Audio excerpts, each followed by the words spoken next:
everyone, welcome back to my channel. My name's Helen and today I thought I would talk through the books that I'm currently reading, but also the books that I'm planning to read throughout the months of December. I've also got a couple of buddy reads. It's quite a pile. Whether I'll get through them all I don't know, but I find with me now it's better for me to have a lot to choose from. I'm more likely to get through more of them. So without further ado, I will talk about my current reads. So the first one is The Zookeeper's Wife by Diane Ackerman. I am in the second week of Junior Eurovision-a-thon this week, and this is my book for Poland. I have read 3 books so far. I've read one for the UK, one for Germany, and one for Italy. Italy was Messy Wonderful Us by... I'll put a picture up here. I'm glad to get through that one because there was a few books that had been on my Eurovision-a-thon pile for like the last three years and I wasn't getting around to them. So Messy Wonderful Us was one of them. This was the other, so I'm getting through this one. And the other one was The Pilgrimage by Paulo Coelho. But I started that one and I only got maybe a chapter through and I realised it wasn't for me. So at least it's off my shelves now. But I'm glad that I give myself that kind of, it's not a punishment, but kind of told myself that if I wasn't reading these ones this time, I was going to get rid of them, because every Eurovision-a-thon comes around and there are the same countries. Italy, I always had Messy Wonderful Us. Poland, I had this one. Spain, I had that one. And every year I was saying, I'm going to read this one, I'm going to read, and it wasn't happening. So I made myself read them because I thought otherwise they're going out the house and just straight into a box. So yeah, so I'm really enjoying this one at the minute. It's hard to read because obviously it's talking about Poland being invaded by Hitler, and that's a difficult read, but I'm still enjoying the book itself. So there's that one. I'm also taking part in the Australian readathon that Mel from A Book Fiend named Mel is doing with a couple of other YouTubers. I was only ever low-key taking part in that, and so I picked one big book that I was going to do because it is however many pages, like 550 pages. You'll recognise this one from Eurovision-a-thon as well, because this has been on my pile for Australia for ages, but because of the size of it I always put it off because I wanted to read shorter books in order to read more countries. So this is for that. But I was doing really well and I had to read 18 pages a day for the month, I think it was, to get through. I can't remember, maybe that was another book, but I started off really well and I was really on target and then stopped partway through. So I'm now on page 155. Whether I'll get it read by the end of the month I don't know, but I will continue with it because I've got 7 that I'm in the middle of reading. How it happened I don't know, but it did. So yeah, this might take me longer than the month, but I'm glad for the readathon and the fact that it made me pick it up. It's split into stories about this particular material or particular sari. The first one was really hard to read. When I got to the end of it, I read it late at night in bed and I had to switch to another book that was really light so that I could actually go to sleep because I wasn't expecting the end of it. It was so harrowing. So I'm hoping the next story in this book is less like that one, because I think that's one of the reasons why I kind of stopped partway through the second story, because I was still reeling off the first one. I will not forget the first story in that for sure. The next book is Rainbow Grey by Laura Ellen Anderson. Excuse the Asda receipt. I've got so many lovely bookmarks and then I just end up picking what's lying around. I started reading this with Sophie and she was quite into it, to the point where I've got her the second book for Christmas, but she's kind of not wanted to read it now, so I've basically kept that one for myself and bought her something else in its place. So at some point I will carry on with it, but I only stalled because she picked other things for bedtime. So there's that one and I am enjoying it. The next one is The Burnout, again another Asda receipt. The Burnout by Sophie Kinsella. I got this from my local library. I am up to page, let's see, 153, chapter 11. I just saw it at the library. I've been feeling quite burned out recently, so I thought, well, I will relate to it, and I am enjoying it, but I'm not managing to fit it in with all the other different reads that I've got going on. So that's another slow burn as well at the minute. In terms of one online. Let's see. Oh, I'm reading another one with Sophie. This one she's really into. The second book in the Christmas Carols series, which is about the Carol family who celebrate Christmas all year round. That one's called The Christmas Competition. We're listening to that one on audiobook through the library. And then you'll see in my Christmas pile I've got the third one. I bought the third one for us both, and I'm hoping that we'll get to read that in December if we can get through this audiobook. But I think we've still got about 2 hours of this audiobook to go. And then I'm reading another one called The Pathless Path. I can't remember who wrote it. I'll put a picture up here. It's a non-fiction. It's about a bloke who just gives up his job and decides to go like an alternative route that isn't the norm of go through education, go straight into a job. He's like finding a different way to satisfy his career needs. And then I'm also reading the Britney Spears book, The Woman in Me. I'm listening to that on Audible. I had 1 credit left in that $3.99 offer. And I'm enjoying the fact that I can listen to that and then watch her sister on I'm a Celebrity. Jamie Lynn Spears is on that. Whether she'll last the time, I don't know, because she's just crying every day. I can't say too much because I think if I went into the jungle, as much as I really would love to try it, I think I would be homesick and crying every day as well. So it's interesting. I'm hoping, because she is talking a little bit about her family, I'm hoping she'll talk more about that relationship, and then I'll see the other side of it on I'm a Celebrity. So there are the 7 books that I'm in the middle of. I'm not going to get through them in November, and then you'll see my December stack now, and I don't know how I'm going to do it. But anyway, so the first book on that list, actually, I'll go through the ones that are not in physical form first. So I've got to review for something Christmas at the Chateau by Annabelle French.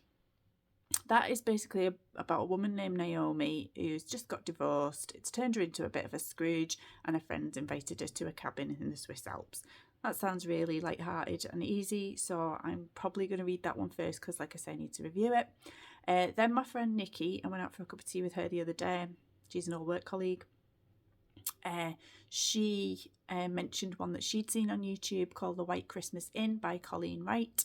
And that's basically about a lot of guests that turn up at this Holiday Inn at Christmas. They get snowed in, and then you see all the lives and issues kind of come together.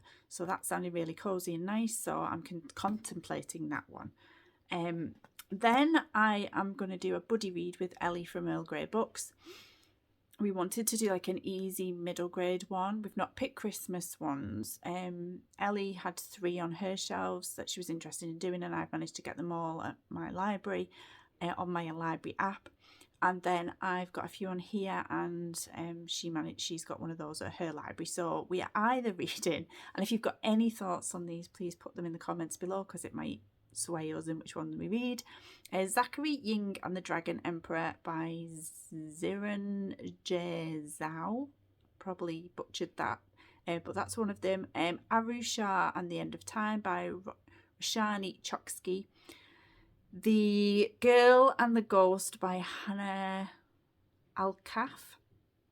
And then The Unadoptables by Hannah Took.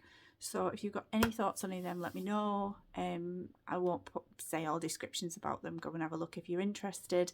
But yeah, so we're going to try and fit one of those in. And then that leads me on to another buddy read. This has been on my shelves for ages. It's the last book in the Lunar Chronicles, which I was really enjoying, but they are hefty. Is it 800 and 900 pages? 823 pages.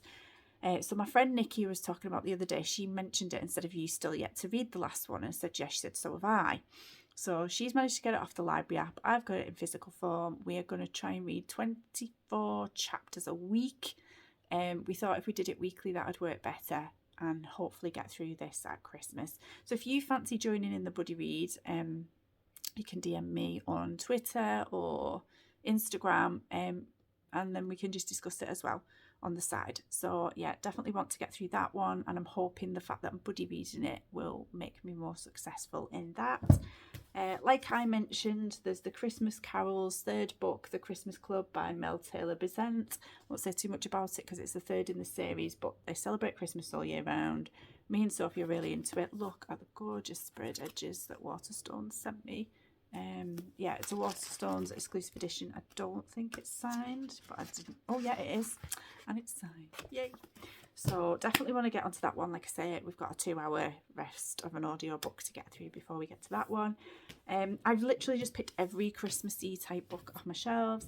So the other one I want to read is Gracie Forshaw on the Trouble at the Tower by Susan Brownrigg. I read the first one and enjoyed it. I used to work with Susan. I read Katana and the, I apologise, I'll put a picture up here. Katana and the, that's dead annoying that I can't remember it, sorry Susan.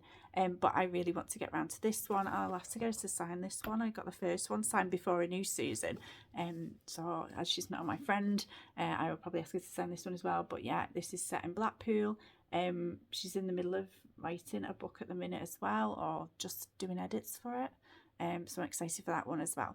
So yeah, definitely want to get around to this one. You'll notice some of these are on my pile each year again, and then with Christmas being busy, you would think I would know it was going to be like that. I read like a quarter of what I say. This one's been on my pile for a while as well. The 12 Dates of Christmas by Lisa Dickinson. I'm thinking, yeah, a 30, Life Still for Claudia. And let's see what it says about these dates. I don't know. I'm assuming she just, her friends pick dates for her or something. I will soon know. I think that's London. Yeah. So, sorry, can you tell I'm just looking at this pile and thinking, oh my goodness, need to get that motivation going. But I do like datey type books, so I'm hoping I'll get through that one. Two of the ones I'll put together from the pile. I've read the first 3 Christmasaurus books, but I realised when I looked in my library that I haven't read the Christmasaurus Cracker, which I think is just a much smaller version, or packed with 2 adventure pack Christmas stories. So I didn't want to leave that there. I wanted to read that one. And then A Christmasaurus Carol, that's new out. I managed to get that at the library. They're both by Tom Fletcher. I did try Sophie with the Christmasaurus. She wasn't into it, so I carried on with it myself. Then this is one that I think belonged to my mum, and then she passed it on to me, The Christmas Bookshop. One of my reads that I read every year that you'll see in a minute is set in a bookshop. I love a bookshop at Christmas. So this one, let's see what it says. This is by Jenny Colgan. In snowy, bustling Edinburgh, a tiled old bookshop needs sprucing up for Christmas. Carmen does not like accepting help, least of all from Sophia, her glamorous, successful, generally perfect in every way older sister. If you can hear a noise, that's Treacle, my cat, in a cardboard box that I've just put on the landing. Of course, she's ended up in it. But Carmen needs a job fast, and Sophia infuriatingly happens to know where she can find one. Mr. Macready's bookshop is in trouble. The dusty books on the shelves are higgledy-piggledy. The old bell above the door hardly ever announces a new customer, and if he doesn't turn things around by Christmas, Mr. Macready will be forced to sell. Carmen is his last hope. Privately, everyone is convinced it will take a miracle to save Mr. Macready's bookshop. Even Carmen, distracted by a rather handsome visitor, is less than convinced that she can save the day. But is it possible that this Christmas Carmen might surprise everybody, including herself? I really want to own a bookshop. That would be fun at Christmas. But yeah, definitely want to get around to that one. Then the other day I found this one at the library, The Christmas Love Letters by Sue Moorcroft. This one says, welcome to Nelson's Bar, a snow-dusted seaside village where time seems to stand still. Maddie Cracy has called this beautiful spot home all her life, as had her husband Eddie, until an epic row sent him storming out into a blizzard with no sign of him since that fateful night. 6 years on, and Maddie's life in the village has settled into a gentle pattern with a young daughter and great Aunt Ruthie. However, when handsome stranger Raph turns up with a handful of long-forgotten love letters, their quiet life is upended as family secrets from the past are unearthed. As Raph and Maddie get to know each other, they grow closer, and a love story of their own seems inevitable. But when Maddie receives a mysterious message, she can't help but wonder whether her own past is as distant as she's thought. Does her husband come back? Does he write more? Is the letter from him? Who knows? Then we've got The Christmas Appeal by Janice Hallett. This is because Lauren from Lauren and the Books most years I try and take part in her Christmas Patreon book club. I don't think I took part last year. I think I was going to be out on the night they were going to do it. What I want to know is, do I need to have read The Appeal by Janice Hallett to then read this one? So if you know, let me know. I don't think I'm going to be able to squash that in. I'm hoping to join on to that Patreon book club, but if I don't, I think I probably want to read this anyway. So let me know if I need to read the other one first, and for that reason I'm not going to say too much other than I think it's based around a pantomime and somebody dies and it's like a murder mystery. So there's that one. Then this one is Silent Night Christmas Mysteries, edited by Martin Edwards. This is one that I got in a Secret Santa for...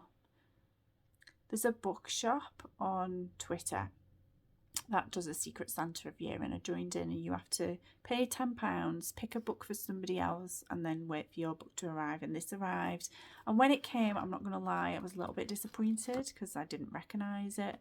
It's like a selection of stories, which isn't my favourite thing to read, and so I think that put me off. But I like mystery stories, I like Christmas, so this, I'm hoping the way I've been with Eurovision on this year is that I've picked some of the books that have been on my shelves for a long time and got through them. I really want to do that with that one, because then that'll be off my shelves. And most of the time when I do that, I end up, what's the word, surprisingly pleased, because they're good books, and I think that's what I just need to encourage myself to do next year. In fact, what I think I'm going to do is put these books in order from the oldest to the newest, and then start from the top and work my way along. That will be interesting, and I might do that after this. Yeah, I might do. And then finally is the book that I read every Christmas, or I've done since lockdown, so the last 3 years. Actually, I might have bought it in 2019, so maybe 4 Christmases. The Six Tales of Christmas by Anne-Marie Ryan. At Christmas time, if I'm looking for a gift for a friend and I haven't gifted this already, I've probably bought this 5 or 6 times for other people because I just love this. Again, it's set in a bookshop. It says Nora and Simon Walden warmly... Oh, no, not that bit. It's almost Christmas and snow is falling in the Cotswolds. Simon and Nora are gearing up for the festive season, but their bookshop is in trouble. Nora is delighted when a customer buys a book that's been on the shelves for years, but that won't be enough to keep the bailiffs away. Fueled by mulled wine and mince pies, Nora and Simon hatch a plan to rouse community spirit, sending out 6 books to lonely villagers. The books change the recipients' lives, but is it too late to change the bookshop's fate? In fact, I bought this for my friend Nikki earlier on in the year, and so she's saved it for Christmas and she's going to read it. Yeah, and then I think I bought it for a couple of people last year. So yeah, I love this. If you haven't read it, pick it up. I don't know the author personally or anything like that. It's just I read it one year, loved it, and I read it every year now. And so there you go. So there's 1, 2, 3, 4, 5, 6, 7, 8, 9, 10 books that are on that pile, along with my buddy read with Ellie, 11, and then them 2 ebooks, 12, 13 books for Christmas, plus the 7 that I'm in the middle of the minute if I want to get those finished off. 20 books for Christmas. What do you think? So if you've got an opinion on any of the Christmas ones that I've mentioned, let me know, and I will probably push them further up the pile. But I did contemplate maybe doing Vlogmas this year. I did it in, was it lockdown or did I do it 2021? I did enjoy doing it, and I think if I planned it well enough I could fill all of the days I did last time, but it's a lot of work and there are days where you just don't feel like it, and some of them I could do in advance, but when you forget and then you think, oh, I've really got to film something today, that's not a nice feeling. So that may not happen, but I'm hoping to come up with some kind of plan for the new year to make sure that I'm at least every month doing a TBR, a wrap up, and then maybe a tag or something. And then obviously Eurovision-a-thon, I do that every year. I'm going to try and take part in some other readathons. So yeah, I'm going to try and come up with a plan and stick to it. The problem is I don't feel motivated to film. Even this video, I planned for last week and then never did it. And I also was going to do the end of year book tag, and I even wrote my answers down, but I just didn't feel like it. So I thought, Christmas TBR, come on. And then, because I do like looking back at videos and seeing what books I had on my list and that I haven't read. So at least this is here for that. So in terms of other videos for the rest of the year, I might look at, well, I definitely want to do a video for something that I didn't mention is I am now part of the Team Books and the City with Simon and Schuster, which I'm really excited about, because I've got so many followers on my different social media channels, and because I've read quite a few of their books, I was able to apply for that and was successful. So I will be sent books to read and review. Honest reviews, you know, but I'm excited for that. I have some Simon and Schuster books on my shelf. One of them was The Messy Wonderful Us, which encouraged me to read it because I thought that's one of their past books, so that was good. I've also got what's it called? Dear Justice by Nick Stone. I didn't realise that was by Simon and Schuster, so that's been pushed up the pile because you know, it would be nice to review some of the books from past ones. Not that they want me to, but that would be good. But something that they're doing is a 42 book like romantic fiction challenge.